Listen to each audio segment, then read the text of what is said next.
Hi everyone, let's quickly start this video. इस video में हम डिस्कस करने वाले हैं कि कैट 2025 कैसा हो सकता है एंड वहां पे जाने से पहले हम क्या एक्सपेक्टेशंस लेके एग्जाम के लिए जा सकते हैं। This exam that Sunday is going to be the biggest day in your life at least for the next 3 to 4 months। And ये एग्जाम बहुत कुछ डिसाइड करेगा, राइट? कईयों को ये बहुत ऊपर ले जाएगा या फिर कुछ लोगों के लिए उतना अच्छा नहीं जाएगा, बट आवर रिस्पॉन्सिबिलिटी इज कि एग्जाम के लिए अच्छे से जो जो हम कर सकते हैं वो हम अपनी तरफ से करके जाएंगे। So first question is, can we predict the exam? No one in this world can predict the exam, but definitely when we are going to the exam, when we are going for the entrance exams, we have some our own expectations based on the past year trends. Past में paper कैसा आया था? Paper can go here and there for sure. But फिर भी हम एक अंदाजा लेके चलेंगे based on 2022, 23, 24 and we will discuss the things section wise. What's the video is all about? Video is just to take maximum learning from the PYQs cutoffs and we will see कि आगे आने वाला cat कैसा हो सकता है। You will also see in some sections की चीजें ज्यादा मूव नहीं होती irrespective of the difficulty level. So next thing is about law of large numbers.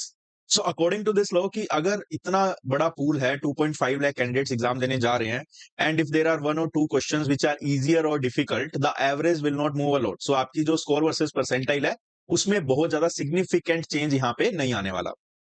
Next is take a good understanding about each and every section about the cut off, because बहुत सारे बच्चों को यही नहीं पता कि एक्चुअल एग्जाम में cut off क्या होने वाली है या पहले कट ऑफ क्या थी। So even if they are targeting 95 percentile, they are clueless about the cut off for every section.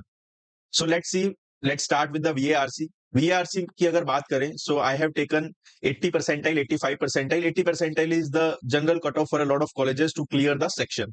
80 percentile cross करने के बाद ही कोई कॉलेज के लिए आप इलिजिबल होते हो, राइट? सो अगर हम 2022, 23, 24 में देखें, you will not see a lot of difference in the VARC section for 80 percentile. You need around 17 marks irrespective of the slot or irrespective of the difficulty level of the paper. So to be on a safer side, can we say we need to score around 20 marks to secure a bare minimum percentile in the VARC?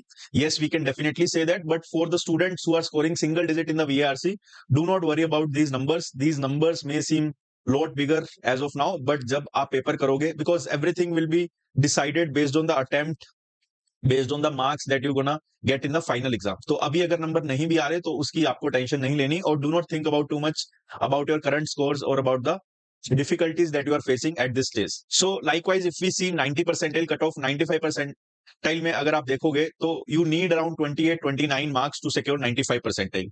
Again, 2022, 23, 24 में you saw a similar pattern for the 95 percentile marks. And for the 99 percentile, I can say you need around 40 marks. अब देखो paper VARC में ऊपर नीचे थोड़ा बहुत हो भी गया ना, then also you will not see a drastic change in the cutoffs or in the score versus percentile. VARC में मोटा मोटा हर साल का ट्रेंड यही है, बिकॉज पेपर पैटर्न उतना डिफरेंट नहीं होता। You get 4 RCs, you get VA questions, तो पेपर में बहुत ज्यादा चेंजेस नहीं आएंगे। So this is something which we can expect out of CAT 2025। हाँ, ऐसा हो सकता है कि पेपर एकदम से चेंज हो गया हो, no one can guarantee about that, but based on the past year we can expect कि यार हमें 20 प्लस तो लेके ही आने हैं। So based on this number you can finalise your strategy कि आपको कितने RCs और कितने VA अटेम्प्ट करके आने हैं। Coming on to the DLR section, ये एक ऐसा सेक्शन है जहां पे a lot of students struggle to solve one single set as well. तो यहाँ पे अगर बात करें about the 80 percentile mark, because बहुत सारे स्टूडेंट्स को ये होता है कि यार 80 परसेंटाइल तो लेके ही आने हैं, so that my overall percentile is accepted for the different different times. तो 80 परसेंटाइल के लिए अगर आप 2022 या 23 में देखोगे, you need around 12 marks, which means around one set you have to solve, but 24 में it increase drastically by 5 marks. और उसका मेजर रीजन ये है कि एक तो 2024 के जो सारे सेट्स थे स्लॉट्स में वो डुएबल थे कंपेयर टू 23 और 2022, बिकॉज 2022, 2023 में मिक्स सेट्स थे जो कि कुछ इजी थे, कुछ बहुत ज्यादा डिफिकल्ट भी थे, बट 24 में अराउंड 90 और 70% sets were doable. So there was very low probability कि अगर आप कोई सेट उठाओगे वो आपसे सोल्व ना हो। Then the next thing is 2022 and 2023 में you had 4 sets, while in 2024 you had 5 sets. So as soon as the number of sets increase in the exam, first thing is the question per set gets reduced, plus you have more choices, you have more options to switch between different sets. तो वहां पे आपके chance of success, chance of solving one particular set काफी increase हो जाता है। That is the reason जो cut off थी वो इंक्रीज हुई थी, प्लस पेपर का लेवल इजी था। तो ऐसा नहीं है कि कैट 2024 में without any reason you have to score 5-7 marks extra. तो वहां पे वैलिड रीजन था, और अगर आप सिमिलरली एक सही प्रिपरेशन के साथ जाओगे तो I think if you can score 12 or 13 marks in 23, you can score 17 marks in 24 as well. So nothing to worry about. we see the same pattern in the 85 percentile as well. आपको 24 में 5-6 marks extra चाहिए थे for the same reason.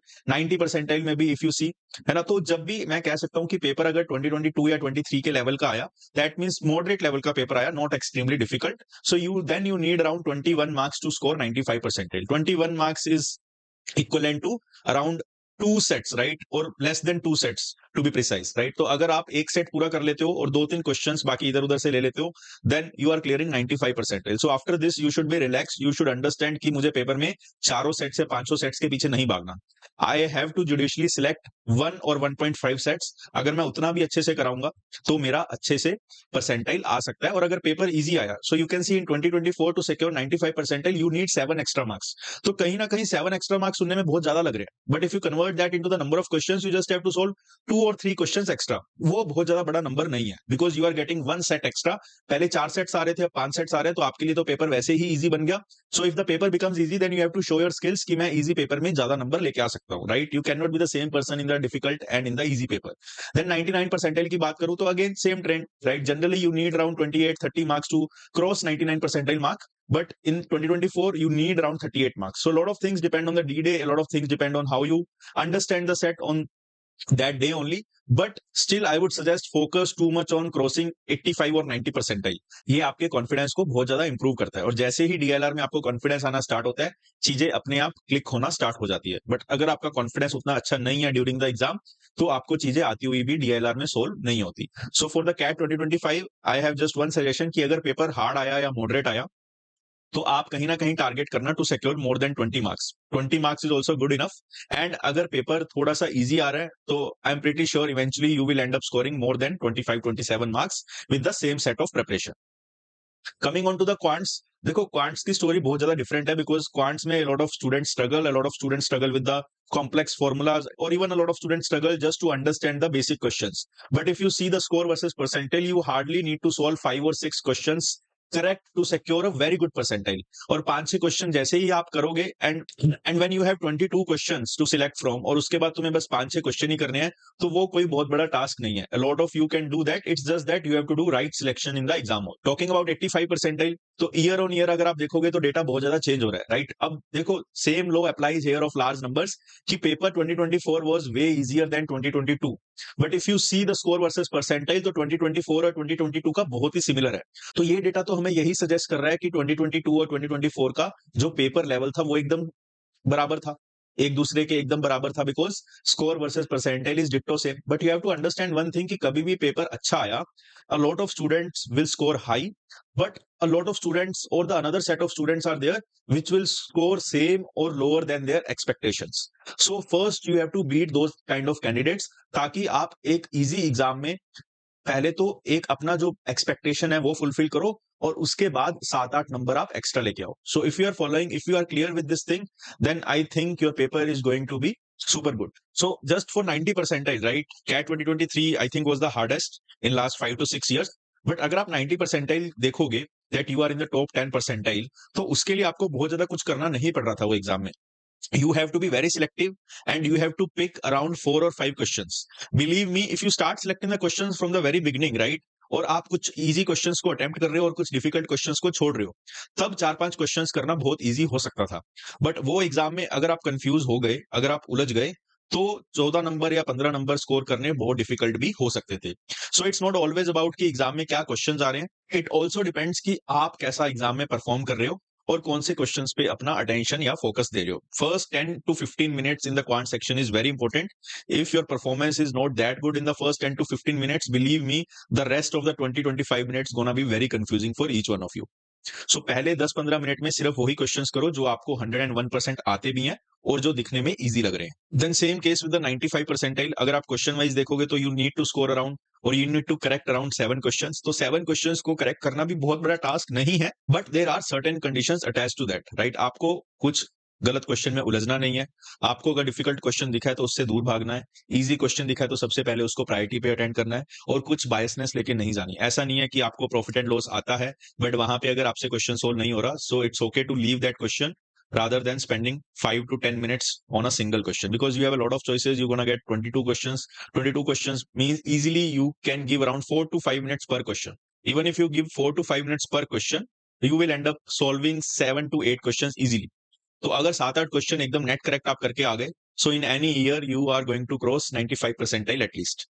I hope you really like the video. The purpose for this video was to make aware students about the score versus percentile in the last 3 years. बहुत सारे students को clear ही नहीं है. Also, let me show you the overall trend as well. So अगर overall trend की बात करें, so again a lot of students have this thing in mind कि मुझे 90 परसेंटाइल तो लेके ही आना है. सो अगर 90 परसेंटाइल की बात करूं तो you can see the drastic jump from 2023 to 2024. For 90 percentile you require 44 marks in 2023 but 58 in 2024. The major reason for that is कि क्वांट्स भी इजी था और डीएलआर भी इजी था. सो एज आई सजेस्टेड, अगर पेपर इजी आया है तो you have to play with the number of questions, you have to play with your attempt. और अगर पेपर डिफिकल्ट आया then it's completely okay to score low. But बहुत बार ऐसा होता है बच्चा कंफ्यूज हो जाता है, बच्चे को लगता है यार पेपर तो बहुत डिफिकल्ट है, अब मैं अच्छा स्कोर नहीं कर पा रहा, तो वो इसी चक्कर में जो उसका बेयर मिनिमम अटेम्प्ट है उससे भी पेपर को खराब कर देता है. And then when the score versus percentile is officially out, तो उसको रियलाइज होता है कि अगर मैं उतना ही स्कोर कर देता जितना मैं मॉक्स में कर रहा था तो मेरे परसेंटाइल मॉक से बहुत ज्यादा आ जाते. सो this is the difference between the mock percentile and the score percentile. So if you need a video on the reality of मॉक्स percentile, just tell me in the comment box. I will make next video on how real are the mock scores. Thank you.